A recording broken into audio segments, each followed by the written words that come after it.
ఎక్కడి నుంచి వచ్చారన్నా మీరు? మేము విజయనగరం జిల్లా జాంబండ్లం చింతాడ విజయగిరి నొట్లపల్లి జన్నివలస కుమరం సర్పంచ్లు మేము వచ్చాము. జగన్మోహన్ రెడ్డి గారు ఓడిపోయారు కదా, అవునా సార్? ఎందుకు కలవడానికి వచ్చారు?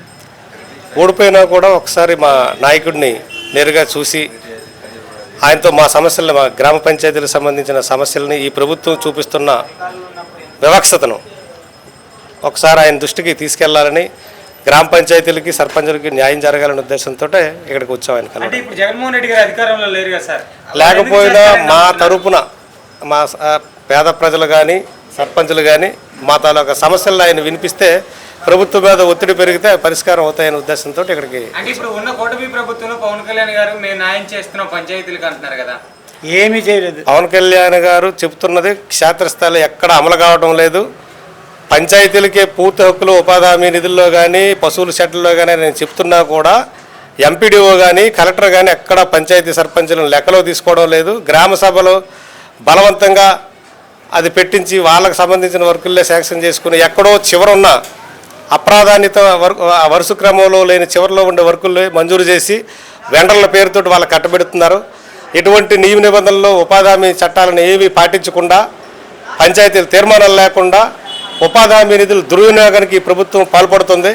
గ్రామాల్లో సర్పంచులకు అక్కడ డ్రైనేజీ ఎక్కడ కట్టాలి, లేకపోతే రోడ్డు ఎక్కడ అవసరం అనేది సర్పంచులు తెస్తుంది. ప్రజలు ఆ సర్పంచులనే అడుగుతారు గ్రామంలో ఏ పని చేయాలనేది. ఆ ప్రాధాన్యత క్రమంలో మేము గ్రామ సభల్లో పెట్టుకున్నాం. అవేవి లేకుండా తెలుగుదేశమో లేకపోతే జనసేన కార్యకర్తలు ఏ వర్క్ చెప్తే ఆ వర్క్ శాంక్షన్ చేసి వాళ్ళకి దోసిపెట్టే కార్యక్రమం జరుగుతుందో తప్ప ఎక్కడ గ్రామాల అభివృద్ధి కానీ ఏమీ జరగడం లేదు.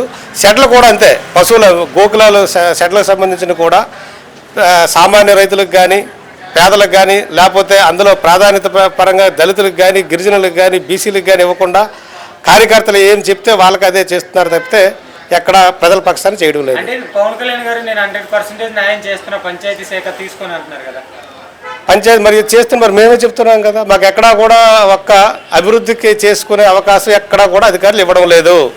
కలెక్టర్లు కానీ లేకపోతే మండల స్థాయిలో ఎంపీడీఓలు కానీ ఎవరూ కూడా ఇప్పుడున్న సర్పంచుల తాలూకా సిఫార్సులనే వాళ్ళు పరిగణలో తీసుకోవడం లేదు. కేవలం వాళ్ళకి దోసి పెట్టడానికి మా మీద ప్రెజర్ చేసి మమ్మల్ని ఒత్తిడికి గురి చేసి మాతో సంతకాలు పెట్టించుకొని వాళ్ళకు ఇవ్వడానికి మాతోటి బెదిరిస్తారు తప్పితే ఎక్కడ చెప్పింది జరగడం లేదు.